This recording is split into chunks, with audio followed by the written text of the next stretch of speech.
Very very good morning to all my dear exam fighter family. मैं doctor Sandeep Yogi आप सबों का अपने YouTube channel exam fighter number 1 पे हार्दिक हार्दिक स्वागत करता हूं दोस्तों। जहां पे यूजीसी नेट जेआरएफ हिस्ट्री की क्लासेस लगातार प्रतिदिन चलाई जा रही है और इसके साथ ही साथ काफ़ी कॉन्सेप्ट के साथ लेक्चर्स के साथ ही साथ आपको नोट्स भी अवेलेबल कराया जा रहा है, जो कि वीडियो के डिस्क्रिप्शन के लिंक के माध्यम से आप प्राप्त कर सकते हैं। यूजीसी नेट जेआरएफ का लेक्चर्स विद नोट्स। तो आप एग्जाम फाइटर के माध्यम से यूजीसी नेट जेआरएफ के जून 2022 के एग्जाम में सफलता पाना चाहते हैं तो निश्चय ही हर एक वीडियो आपके लिए उपयोगी है। और हिस्ट्री के जो यहाँ पे पढ़ाई हो रही है, हिस्ट्री का जो सिलेबस ओरिएंटेड पढ़ाई हो रहा है, ये आपके एग्जाम के दृष्टिकोण से बहुत ही उपयोगी होने वाला है, क्योंकि हम लोग सिलेबस का एक एक यूनिट को पढ़ते जा रहे हैं। और इसी क्रम में मॉडर्न इंडियन हिस्ट्री सीरीज, जो कि सिलेबस का यूनिट 7 है, उसी को हम लोग देख रहे हैं। और यूरोपीय कंपनियों का आगमन से लेकर अभी हम लोग 1857 के विद्रोह तक पहुंच चुके हैं। और आज का जो लेक्चर्स है वो 1857 का विद्रोह है। बिल्कुल आप लोग सभी 1857 के विद्रोह से परिचित होंगे। इसे सिपाही विद्रोह भी कहा जाता है, भारत का प्रथम स्वतंत्रता संग्राम भी कहा जाता है और 1857 का विद्रोह भी कहा जाता है। तो इसके बहुत सारे नाम हैं। तो आज हम लोग बेसिकली जानेंगे इस विद्रोह के कारण क्या थे, और इस विद्रोह के कारण के पहले ये भी जानने का प्रयास करेंगे कि प्लासी के युद्ध को जीतने के बाद अंग्रेजों के जो नीतियाँ थी, अंग्रेजों की जो नीतियाँ थी, उन्होंने किस प्रकार भारत में एक विस्फोटक स्थिति पैदा कर दी थी। और एक तरह से कह सकते हैं असंतोष की का बारूद, असंतोष का, भारतीयों के असंतोष का बारूद छिपा हुआ था। और उसी में 1857 में बस एक चिंगारी लगी और वो विस्फोट और दनावल हो गया और 1857 का महान विद्रोह के रूप में सामने आया। तो आखिर वो विस्फोटक सामग्री क्या थी, अंग्रेजों की नीतियों ने क्या विस्फोटक सामग्री, विस्फोटक स्थिति पैदा कर दी थी, तो पहले हम लोग उनको जानेंगे कि 1757 से 1857 यानी अंग्रेजी शासनकाल के 100 साल, यहाँ से 1757 प्लासी के युद्ध से 1857 के बीच अंग्रेजों के शासन का जो 100 साल है, यह बहुत ही दुरूह शासनकाल था। और इन्होंने एक तरह से भारतीय समाज का कोई ऐसा वर्ग नहीं था जो इनके परेशान ना था और जिनका शोषण ना हुआ हो। और इसी स्थिति ने एक यहाँ पे विस्फोटक स्थिति पैदा कर दी थी, जो एक तरह से 1857 के विद्रोह के माध्यम से फूट गया और विस्फोटित हो गया। तो चलिए देखते हैं वो क्या थी विस्फोटक स्थिति। साथ ही मैं कहना चाहूँगा, अगर आप कंटिन्यू क्लासेस करते हैं और वीडियो के माध्यम से पढ़ते हैं तो एक एडवाइस मेरा ये रहेगा, आप जब भी वीडियो को देखें तो एक पेन और एक कॉपी लेके बैठें कि बहुत सारी बातें ऐसी होगी जो कि आपको नोट्स में नहीं दिखेगा। नोट्स सीमित होता है दोस्तों, लेकिन लेक्चर्स में ज़्यादा ब्रॉड एरिया की बातें होती है। आपको उन सेक्शन से भी जो लेक्चर्स में आते हैं ध्यान देना है, और जो क्वेश्चन बनेंगे उसे आपको नोट डाउन कर लेना है दोस्तों। तो चलिए हम लोग आज के क्लासेस को स्टार्ट करते हैं। जैसा कि प्लासी के युद्ध के बाद ही अंग्रेजों ने भारत पर, खासकर बंगाल पर अपना शासन प्रारंभ कर दिया था। और लेकिन अंग्रेजों का एक ही मकसद था कि वो एक व्यापारिक कंपनी थी, वो भारत से अधिक व्यापारिक लाभ कमाना चाहती थी, आर्थिक लाभ कमाना चाहती थी। इसका यही मुख्य उद्देश्य था। और इसी उद्देश्य के तहत उन्होंने क्या किया, औद्योगिक क्रांति जो ब्रिटेन में आई थी, वहाँ पर जो प्रोडक्शन होता था उसके लिए, उसके सेल के लिए, उसके विक्रय करने के लिए एक बहुत बड़े बाजार की आवश्यकता थी। और उन्होंने भारत को इसके लिए चुना। और उन्होंने भारत में देखा कि भारत में उद्योग तो है नहीं, लेकिन यह कच्चे माल काफ़ी संख्या में है और अच्छी खासी उसकी मात्रा है। तो कच्चे माल के प्रोडक्शन पर नियंत्रण स्थापित कर लिया और कच्चे माल को यहाँ से लेकर वो ब्रिटेन निर्यात करते थे और वहाँ के उद्योगों से उसे तैयार कर फिर भारत में बेचते थे। अर्थात भारत को उन्होंने क्या किया, कच्चा माल का निर्यातक बना दिया और तैयार माल का आयातक बना दिया। यानी हमारा ही माल कम दाम में जाता था और वही तैयार होकर ऊंचे दामों पर भारत आता था और फिर उसी पैसे से जो मुनाफा कमाते थे वो, उसी मुनाफे से वो फिर क्या करने लगे, कच्चे माल को खरीदते थे और फिर ब्रिटेन भेजते थे। इस प्रकार भारत के धन का और संसाधन का दोहन होने लगा और इसके कारण भारत में विऔद्योगीकरण का दौर आया। विऔद्योगीकरण यानी उद्योगों का पतन, उद्योगों की अवनति। जो भी उद्योग धंधे थे वो उसकी स्थिति बद से बदतर गई, क्योंकि भारतीय उद्योग जो थे वो परंपरागत तरीके से कार्य करती थी। वहाँ पे आधुनिक तकनीकी का इस्तेमाल नहीं होता था। लेकिन ब्रिटेन में औद्योगिक क्रांति आने के बाद अच्छे अच्छे आधुनिक तकनीक आ चुकी थी और इस तकनीक के माध्यम से वहाँ का जो प्रोडक्शन होता था और उसके माध्यम से भारत में जो उनका निर्यात होने लगा, तो भारतीय जो उद्योग धंधे थे उसके सामने टिक नहीं पाए और वो उद्योग धंधे अंततः बंद करने की स्थिति आ गई। इससे क्या हो गई, उद्योग धंधे में जो भी लोग लगे थे, जो भारतीय को रोजगार मिला था, वो बेरोजगार हो गए और बेरोजगार हो गए तो उनसे क्या होगा कि आखिर उन्हें तो कुछ करना होगा जीवन चलाने के लिए। अंततः वो कृषि पर निर्भर हो गए। इसीलिए कृषि पर जो निर्भर लोग थे उसकी संख्या बढ़ने लगी। कृषि पर निर्भर लोगों की संख्या बढ़ने लगी। तो और ज़मीन तो सीमित है कि ज़मीन तो नहीं बढ़ रहा है। लोग कृषि करने वाले बढ़ने लगे और ज़मीन कम, इसके कारण यहाँ भी प्रचंड बेरोजगारी, जिसको कहते हैं छिपी हुई बेरोजगारी, हो गई और एक तरह से समझिए समझिए कि लोग बेरोजगार हो गए। बेरोजगारी काफ़ी मात्रा में बढ़ गई। लोगों के अपने हाथों से रोजगार छीन लिए गए, क्योंकि ब्रिटेन से जो माल आता था वो तो वहीं पे तैयार हो जाता था ब्रिटेन में ही, और उसे मशीन से तैयार किया जाता था और भारत में उसे फिर मार्केट के रूप में यूज करके बेचने भर से मतलब रहता था। इसके साथ ही जब हम लोग यहाँ देख रहे हैं कि उद्योगों का पतन हो गया, तो उद्योग धंधे में जो मजदूर थे उनकी स्थिति खराब हो गई।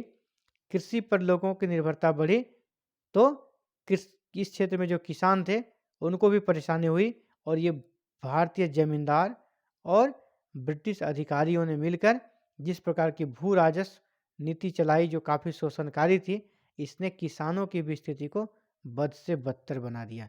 यानी जो विऔद्योगिकीकरण, जो भारतीय पूंजीपति थे उनको भी लॉस, जमीन जो किसान थे उनको भी दिक्कत और जो मजदूर थे उनको भी दिक्कत हो रहा था और भारत के धन का लगातार यहाँ से बहिर्गमन हो रहा था, जिससे भारत में गरीबी और बेरोजगारी बढ़ी।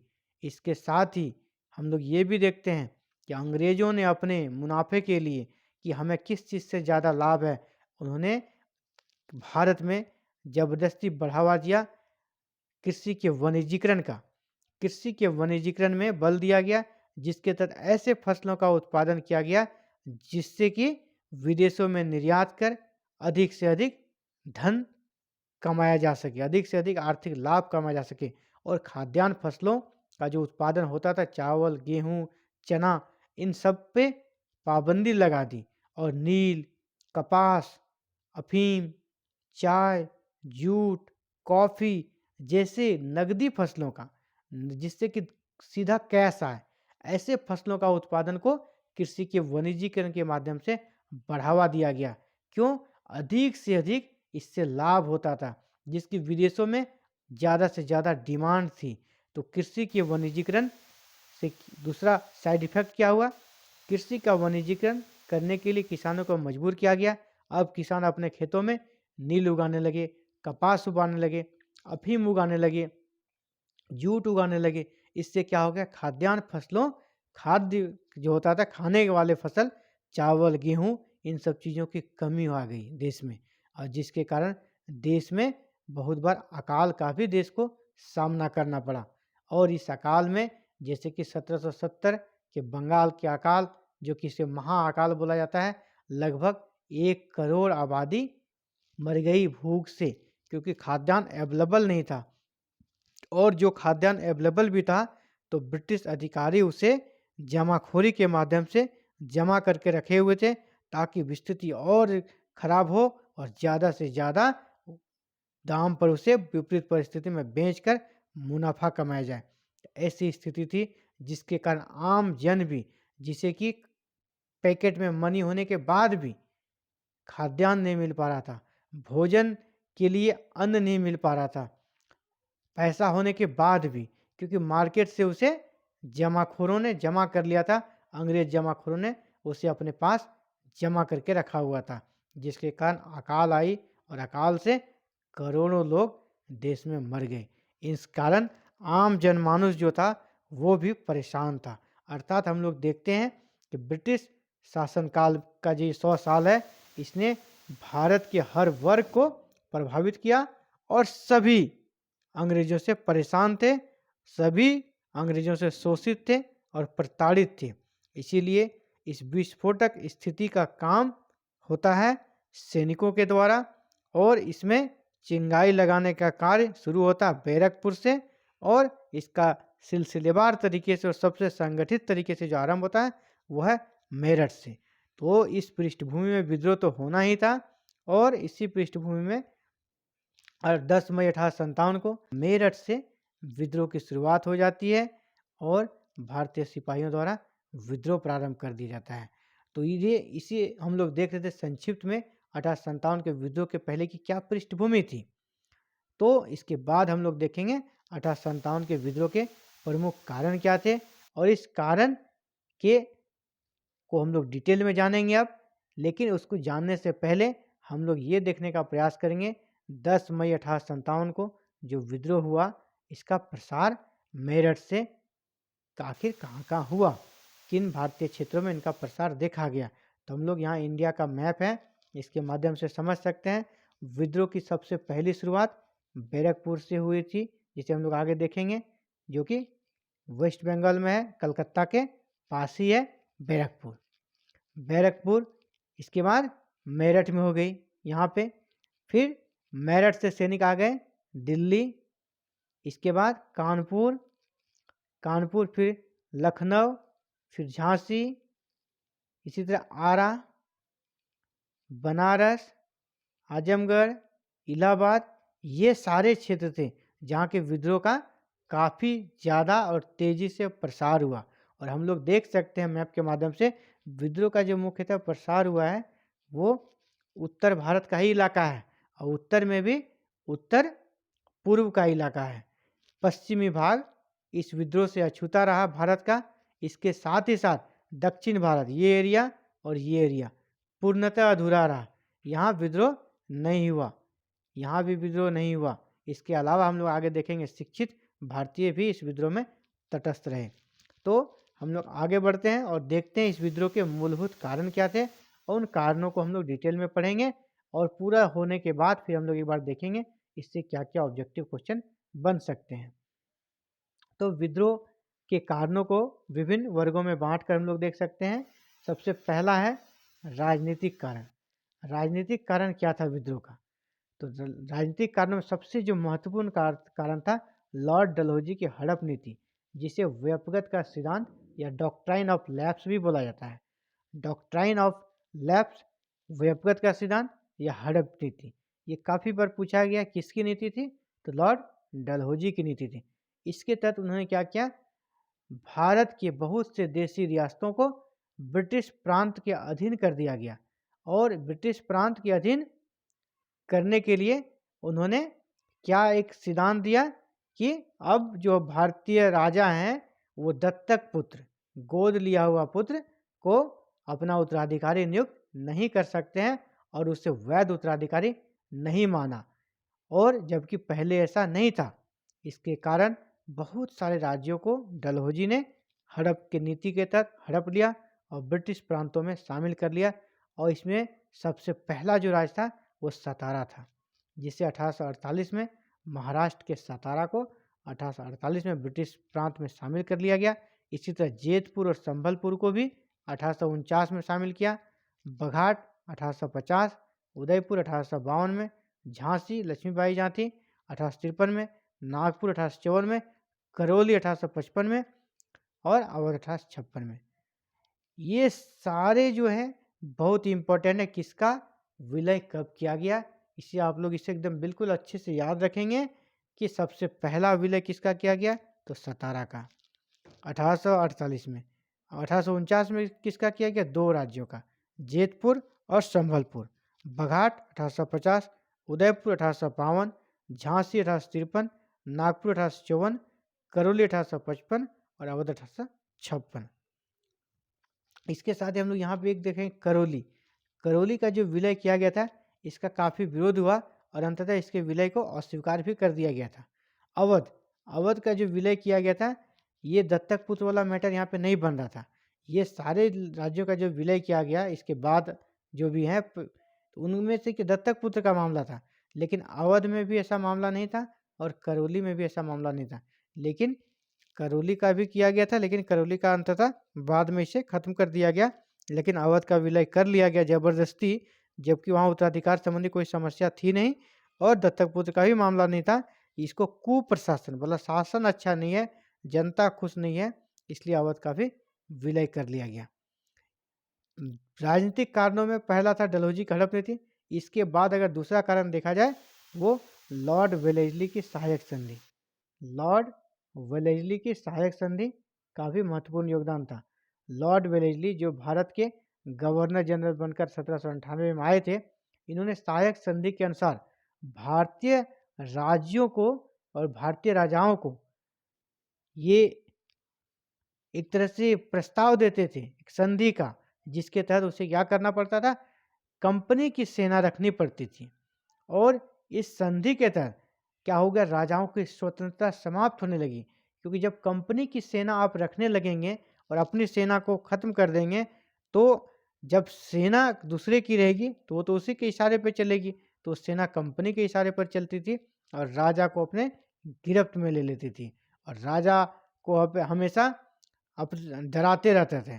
इससे क्या होता था कि वो अपना मनचाहा डिसीजन राजा से मनवाने में सफल रहते थे, क्योंकि इससे क्या हो गया, उसे जो व्यापारिक लाभ था वो उसका बढ़ता था, क्योंकि बहुत प्रकार की आर्थिक रियासतें भी मिलती थी, आर्थिक रियायत मिलती थी इन देशी राजाओं से।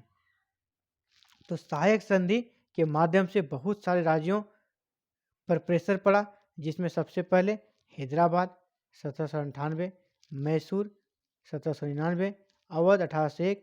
तो यहाँ भी इस भी आपको याद रखना पड़ेगा कि सबसे पहली सहायक संधि अंग्रेजों ने किसके साथ की, तो लॉर्ड वेलेस्ली ने किसके साथ की, तो हैदराबाद के साथ। मैसूर के साथ कब किया, 1799 में।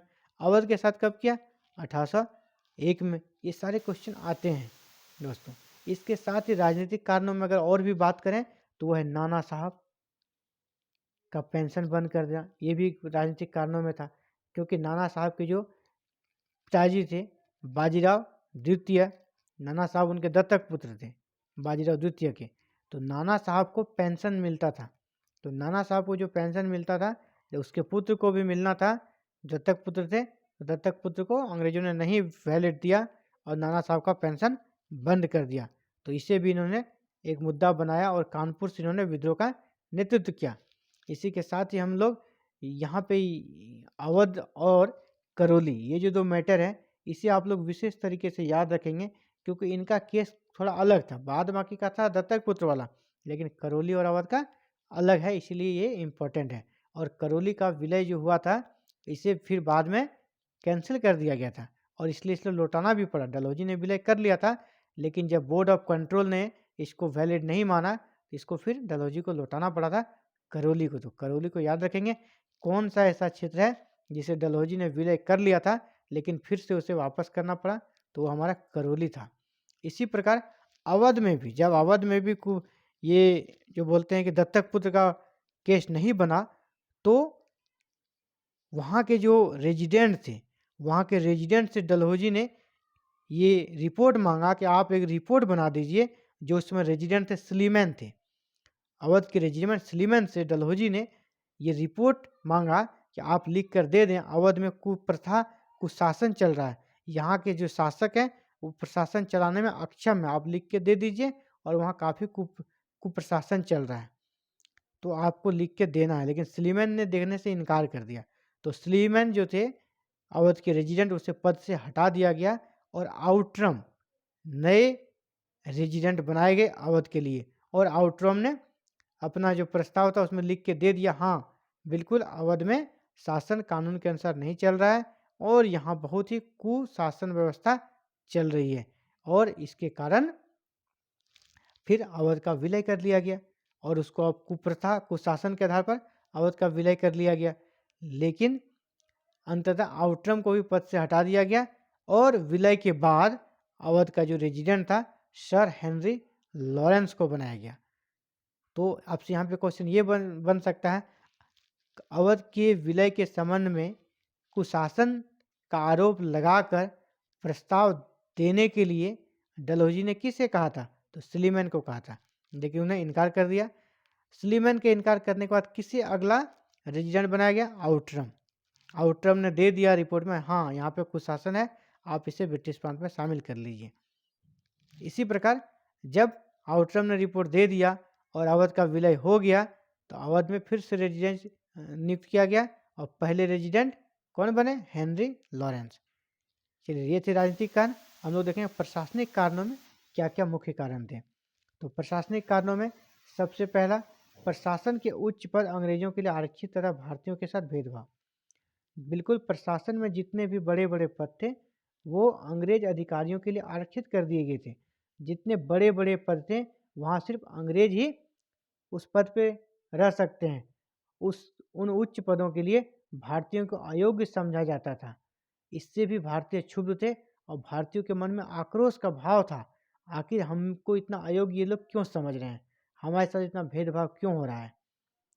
इसके साथ ही भारतीय अगर किसी सेवा में चले भी जाते थे, अगर कोई नौकरी करते भी थे, एक ही लेवल का जॉब होता था भारतीय और कोई अंग्रेज होते थे, तो दोनों के वेतन में भी डिफरेंस होता था। अंग्रेजों को ज़्यादा वेतन मिलता था, भारतीयों को कम वेतन मिलता था एक ही काम के लिए। इसके साथ ही काम भी कम होता था और भारतीयों का काम भी ज़्यादा होता था। इसके अलावा वेतन, भत्ता और अन्य सुविधाएं भी दोनों में पक्षपातपूर्ण थी। इसके कारण भी भारतीय क्षुब्ध थे। इसके साथ दोषपूर्ण एवं पक्षपातपूर्ण न्यायिक प्रणाली, अंग्रेजों की जो न्यायिक व्यवस्था थी वह भी दोषपूर्ण थी, क्योंकि जैसा कि हम लोग इल्बर्ट बिल के बारे में पढ़ेंगे आगे, इसी के तहत ये प्रथा कर दिया गया था। इल्बर्ट बिल इसी को खत्म करने के लिए लाया गया था कि कोई भी भारतीय जज किसी अंग्रेज के विरुद्ध मुकदमे की सुनवाई नहीं कर सकते थे। तो ये क्या था, जब भारतीय जज भी उतने ही पढ़े लिखे हों जितने अंग्रेज जज, तो भारतीय जज अंग्रेजी अगर कोई पक्ष हो तो उसमें सुनवाई क्यों नहीं कर सकती है। तो इसके कारण भी लोगों को लगता था नहीं अंग्रेज हमारे साथ, जिसको कहते हैं कि दोहरा रवैया अपना रहा है, अपने लिए अलग हमारे लिए अलग। तो ये पक्षपातपूर्ण न्यायिक प्रणाली के कारण लोग आपस में जो बातें करते थे कि नहीं अंग्रेज अच्छी नहीं है, अंग्रेज हमारे साथ भेदभाव करती है। इसके साथ ही अगर प्रशासनिक कारणों में देखा जाए तो मुगल बादशाह भले ही उस वक्त कमज़ोर हो चुके थे, उनके पास कोई शक्ति नहीं थी, लेकिन भारत के लिए वो एक प्रतीक के रूप में लोगों के सामने थी और उसे लोग सम्मान करते थे। लेकिन अंग्रेजों ने उसे भी अपमानित करना प्रारंभ कर दिया। बहादुर शाह द्वितीय यानी बहादुर शाह जफर को लाल किला खाली करने का आदेश दे दिया। इसके साथ ही उसे कहा कि आप ही अंतिम बादशाह हैं, आपके बाद जो आपके बेटे होंगे पोते होंगे उन्हें मुगल बादशाह नहीं कहा जाएगा और उन्हें लाल किला में रहने भी नहीं दिया जाएगा। तो इन सब बातों से जो भारत का मुस्लिम समाज था वो अपमानित महसूस करता था, उसे ग्लानि हो रही थी, वो दुखी थी कि हमारे जो आइडियल है, हमारे जो शासक हैं उसका अपमान किया जा रहा है। इसके कारण भी एक प्रकार से विस्फोटक स्थिति बनी हुई थी। ये थे प्रशासनिक कारण, जो मुख्य प्रशासनिक कारण थे। इसी तरह कुछ सामाजिक एवं धार्मिक कारण भी थे, उन पर भी हम लोग ध्यान देंगे। सबसे पहला जो सामाजिक एवं धार्मिक कारण थे, भारतीय संस्कृति एवं भारतीयों को हीन समझना। बिल्कुल अंग्रेज जो थे भारतीयों को हीन समझते थे और भारतीय सभ्यता और संस्कृति को वो नीचा हमेशा दिखाने का प्रयास करते थे और कहते थे कि हम लोग जो गोरे लोग हैं, और वो वाइट मैन बर्डन थ्योरी देते थे कि भारतीय असभ्य हैं, जानवर हैं, जाहिल हैं। हम लोगों को भगवान ने, गोरे लोगों को भगवान ने जहाँ जहाँ भी असभ्य और अक्षम लोग हैं उसे सभ्य बनाने के लिए भेजा है और हम लोग भारतीयों को सभ्य बनाने आए हैं, यानी हम श्रेष्ठ हैं और भारतीय असभ्य हैं। इस तरह का भेदभाव की भावना अंग्रेज रखते थे और इस तरह की लंबी लंबी बातें कहते थे। इसी प्रकार अगर धार्मिक कारणों में देखें तो 1850 का धार्मिक निर्योग्यता अधिनियम ये भी एक बहुत बड़ा कारण है 1857 के विद्रोह में। इसके तहत क्या कर दिया गया, 1850 के धार्मिक निर्योग्यता अधिनियम द्वारा ये नियम कर दिया गया, अगर कोई हिंदू ईसाई धर्म को ग्रहण कर लेता है तो भी उसे उसके पिता के संपत्ति से बेदखल नहीं किया जा सकता है। यानी पहले होता था क्या, अगर कोई अपने धर्म को परिवर्तन करता था तो भारतीय जो लोग थे और उस बेटे को या उस भाई को संपत्ति से बेदखल कर देते थे। अब आपको यहाँ कोई संपत्ति नहीं मिलेगा, अगर आप क्रिश्चियन बन जाते हैं तो बनिए, लेकिन आपको यहाँ कोई भी अधिकार नहीं मिलेगा। लेकिन धार्मिक निर्योग्यता अधिनियम जो बना 1850 में, इसके माध्यम से कह दिया अगर कोई ईसाई धर्म अपनाता है तो भी उसे पैतृक संपत्ति से, पिता के संपत्ति से बेदखल नहीं किया जा सकता। इससे क्या हुआ, धर्मांतरण को और ज़्यादा बढ़ावा मिला। इससे भी लोग दुखी थे, लोग सशंकित थे, अंग्रेज हमारे लोगों को धर्म परिवर्तन के लिए मजबूर कर रहे हैं, तरह तरह के लालच दे रहे हैं। इसी प्रकार 1813 के चार्टर एक्ट के माध्यम से भी ईसाई मिशनरियों के धर्मांतरण कार्यक्रम को प्रोत्साहन मिला। 1813 के चार्टर एक्ट के तहत ईसाई मिशनरियों को धर्म प्रचार की खुली छूट मिल गई। अब वो धर्म प्रचार ईसाई धर्म का प्रचार करने लगे, ईसाई धर्म की श्रेष्ठता को लोगों के सामने प्रस्तुत करने का प्रयास करने लगे और उसे अपनी ओर आकर्षित करने का खुलेआम प्रयास करते थे और धर्मांतरण का कार्य काफ़ी ज़्यादा बढ़ गया था। इसी प्रकार सामाजिक और धार्मिक कारणों में हम लोग इसे भी देख सकते हैं। उस दौर में अंग्रेजी सत्ता, विधवा पुनर्विवाह अधिनियम 1856, पुनर्विवाह, हाँ, ये सती प्रथा अधिनियम 1829, नरबली प्रथा इत्यादि को जो कुप्रथाएं थी भारतीय समाज में, इसे वो समाप्त कर चुकी थी। इसके लिए अधिनियम बनाए थे। लेकिन परंपरागत रूढ़िवादी भारतीय जो थे उनको लगता था कि अंग्रेज हमारे आंतरिक मामलों में दखलंदाजी कर रहे हैं और इसे बर्दाश्त नहीं किया जाएगा। एक तरह से एक धर्म जो रूढ़िवादी वर्ग था वो अंग्रेजों से इस बात को लेकर दुखी थे। भले ये अच्छी चीज़ें थी, भले इन्होंने अंग्रेज ने अच्छा ही किया था, ये जो अधिनियम लाया था और कुप्रथाओं को खत्म किया था, लेकिन भारतीय समाज उस दौर में काफ़ी रूढ़िवादी था और किसी भी बाहरी सत्ता का हस्तक्षेप वो बर्दाश्त नहीं करते थे।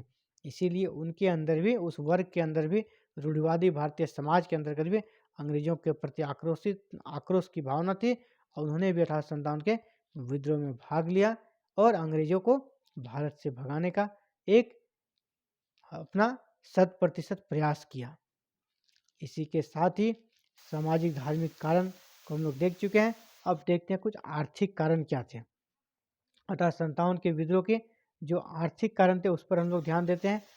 भू राजस्व व्यवस्था, बिल्कुल अंग्रेजों ने 3 प्रकार की भू राजस्व व्यवस्था अपनाई थी, अस्थाई बंदोबस्त, रेतवाड़ी तथा महलवाड़ी व्यवस्था। ये सारी जो व्यवस्थाएं थी इन्होंने किसानों का और भारतीय किसानों का बहुत ज़्यादा शोषण किया और उनकी आर्थिक स्थिति काफ़ी खराब कर दी। और इन नीतियों के मूल में अंग्रेजों का मुख्य मकसद रहता था कि अधिक से अधिक लाभ कमाना, किसानों का शोषण करना और अधिक से अधिक मुनाफा कमाना। इसके कारण भारतीय किसानों की स्थिति दिन प्रतिदिन बद से बदतर होती गई और अंततः ये भी विद्रोहियों के साथ मिल गए और विद्रोह करने का ये लोग भी सोचने लगे भारतीय किसान। इसके साथ ही जैसा कि हम लोग पहले भी डिस्कस कर चुके हैं, इस विद्रोह के पृष्ठभूमि में भारतीय उद्योगों का पतन हो गया, क्योंकि अब भारत से अंग्रेजों को बस यही मतलब था अधिक से अधिक कच्चा माल का प्रोडक्शन करना है, उसे ब्रिटेन ले जाना है और वहाँ के उद्योगों से तैयार माल को भारत में लाकर बेचना है। और वो मशीन से बने माल, मशीन से बने कपड़े ज़्यादा फिनिशिंग होते थे बनिस्बत भारतीयों के हाथ से बने कपड़ों से। तो वो फिनिशिंग में भी अच्छा था और उसका दाम भी कम होता था, जिसके कारण भारतीय उद्योग जो धंधे थे, छोटे छोटे उद्योग धंधे थे, तो वो उनके सामने टिक नहीं पाए और अंततः उसका पतन हो गया। इसी प्रकार आर्थिक कारणों में हम लोग देख चुके हैं, कृषि का वाणिज्यीकरण अंग्रेजों ने किया और कृषि के वाणिज्यीकरण से देश में खाद्यान्न की संकट उत्पन्न हो गई, जिससे निरंतर आए दिन अकाल आने लगे देश में और लोग भूखे मरने लगे। तो ये भी बहुत बड़ा कारण रहा इस विद्रोह के। लोग इस कारण दुखी थे। मतलब समाज का कोई भी ऐसा वर्ग नहीं था जो अंग्रेजों से खुश हो। हर वर्ग को उन्होंने दुखी करके रखा था, हर वर्ग का शोषण किया था। इसी प्रकार अगर हम सैनिक कारण को जानें, सैन्य कारण को देखें, तो सैन्य कारण में हम लोग पाते हैं कि बहुत ही ज़्यादा नस्लीय भेदभाव था। वो अंग्रेज अपने को श्रेष्ठ नस्ल का बताते थे, जबकि भारतीय को हीन नस्ल का मानते थे। और ये नस्लीय भेदभाव इतना ज़्यादा था कि अगर योग्यता भी है आपके अंदर बहुत ज़्यादा, तो भी आप सेना में सूबेदार से बड़ा पद नहीं प्राप्त कर सकते हैं। कोई भी भारतीय अधिक से अधिक सेना में बहुत ज़्यादा टैलेंटेड है, तो भी उसे सूबेदार का ही पद मिलता था, जबकि उससे अयोग्य व्यक्ति उससे बड़े बड़े पद पर बैठते थे, जो कि अंग्रेज हुआ करते थे।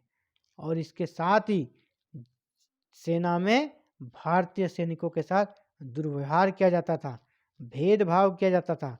खान पान, वेतन से लेकर रहन सहन, हर समय उनके साथ भेदभाव होता था। इसके साथ ही भेदभाव के अलावा बुरा बर्ताव भी करते थे, अच्छे से बात भी नहीं करते थे और भद्दी भद्दी कमेंट भी करते थे।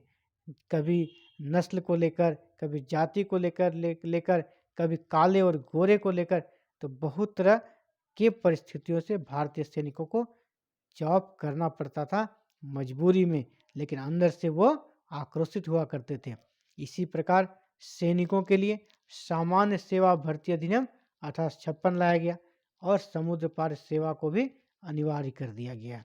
वैसे भारतीय समाज में ये मान्यता थी कि समुद्र के पार अगर कोई जाएगा, उसका धर्म विनिष्ट हो जाएगा और उस व्यक्ति को फिर समाज एक्सेप्ट नहीं करता था।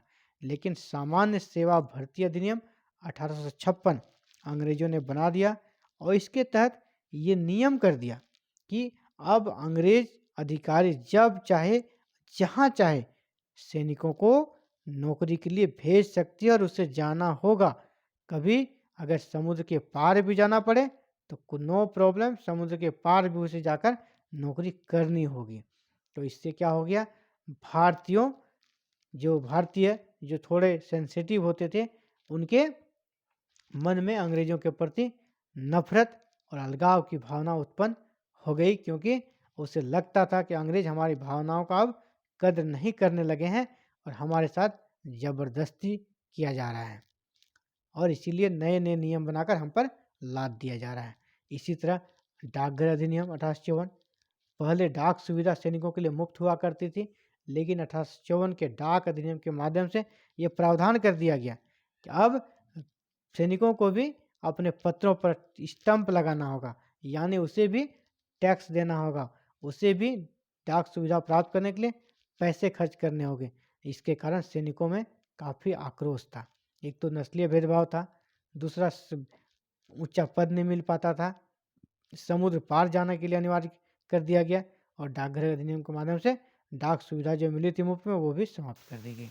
अब देखते हैं इस विद्रोह का तात्कालिक कारण क्या था। यानी हम लोग देख चुके हैं कि पहले जितने भी कारण थे, उन्होंने स्थिति को विस्फोटक बना दिया।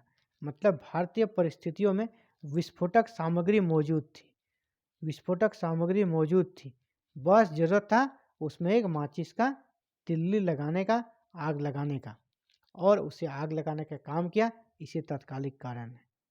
बस एक माचिस उसमें डाल दिया गया और ये विस्फोट हो गया। 1857 की क्रांति उत्पन्न हो गई। इसकी क्या तात्कालिक कारण थे, इसे हम लोग जानने का प्रयास करते हैं। दिसंबर 1856 में अंग्रेजों ने क्या किया, सरकार ने पुरानी लोहे वाली जो ब्राउन बेस राइफल थी उसको हटा दिया और नया इनफील्ड राइफल सैनिकों के लिए दिया गया। कहा कि अब इसका प्रयोग सेना में होगा। लेकिन दिक्कत ये था, इसमें जो कारतूस लगता था, कारतूस को लगाने से पहले उसे दांतों से खोलना पड़ता था। कारतूस को लगाने से पहले बंदूक में दांत से उसे काट कर खोलना पड़ता था और यह अफवाह फैल गई हर जगह कि कारतूस के खोल में गाय और सूअर की चर्बी है, जो हिंदू और मुसलमानों के, हिंदू के लिए गाय, मुसलमानों के लिए सूअर, जो कि पवित्र माना जाता था और अगर इसे मुंह से काटा जाए यानी उसके धर्म का विनिष्ट होगा, धर्म पर खतरा आएगा और उसको उसके धर्म को ब्रिटिश सरकार नष्ट करना चाहती है। इस तरह की बातें सैनिकों में चली गई। तो ये जो अफवाह थी, इस अफवाह में सैनिक आक्रोशित हो गए, लेकिन सरकार ने उचित तरीके से इसका खंडन नहीं किया, लोगों को संतुष्ट नहीं कर पाए। इसके बाद जो जिसे जांच कराया गया तो ये निश्चित ही ये सत्य साबित हो गई कि हाँ, ऐसा कारतूस के ऊपरी खोल को बनाने में किया गया था। गाय और सूअर के चर्बी का प्रयोग हुआ था। आखिर ये एक तरह से धर्म को नष्ट करने का प्रयास के रूप में देखा गया। और हम सभी जानते हैं कि भारतीय सब कुछ बर्दाश्त कर सकते हैं, धर्म में हस्तक्षेप बिल्कुल नहीं। और धर्म के नाम पर जो सैनिक समुदाय था वो आक्रोशित हो गया और इन्होंने क्या कर दिया, अब एक समग्र रूप से विद्रोह करने का निश्चय ले लिया।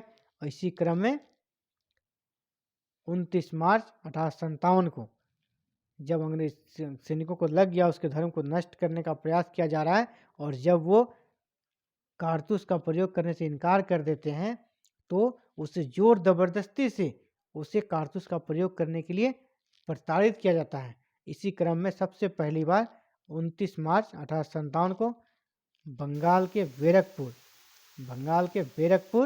के मंगल पांडे ने विद्रोह कर दिया। और विद्रोह कर दिया 1857 के विद्रोह की शुरुआत हो जाती है। उसे फांसी पर भी लटका दिया जाता है और अंततः फिर से मेरठ के भी सैनिकों ने विद्रोह कर दिया और मेरठ के सैनिकों ने विद्रोह किया। तो इसके बाद जो विद्रोह का सिलसिला है वो रुका नहीं और वो कंटिन्यू चलता गया और विद्रोही सैनिक दिल्ली, फिर कानपुर, लखनऊ, है ना, इसके बाद झांसी, इलाहाबाद, बनारस, जगह जगह ये सैनिक जाने लगे और विद्रोह करने लगे। अपने नए नए क्षेत्रों में अपने अपने नेता भी चुनने लगे और विद्रोह का एक क्षेत्र से दूसरे क्षेत्र में प्रसार होने लगा। तो अगला जो क्लास होगा हम लोग देखेंगे उसमें 1857 के विद्रोह का प्रसार, 1857 के विद्रोह का प्रसार किन किन क्षेत्र में हुआ और इसके बाद इस विद्रोह के दौरान अलग अलग क्षेत्रों में क्या क्या गतिविधियां हुई। तो हम लोग मिलते हैं अगले क्लास में, उसमें हम लोग पढ़ेंगे 1857 के विद्रोह का प्रसार। ठीक है दोस्तों, तो आप देख रहे थे एग्जाम फाइटर नंबर 1। इसके साथ ही मैं आप लोगों से आज के लिए विदा लेता हूं। कल मिलेंगे हम लोग अगले क्लास में। और आप लोगों को कहना चाहूँगा, अगर आप हमारे चैनल पर नए हैं तो प्लीज़ चैनल को लाइक, शेयर एंड सब्सक्राइब करें। और अगर आज आप पहली बार इस वीडियो को देख रहे हैं तो मैं आपसे कहना चाहूँगा कि आप प्ले लिस्ट में जाकर मॉडर्न इंडिया सीरीज का पहला क्लास से लेकर क्लासेस को कंटिन्यू देखें, वीडियो को कंटिन्यू देखें। तो आपके अंदर एक कॉन्सेप्ट विकसित होगा और आपको अच्छा समझ में भी आएगा।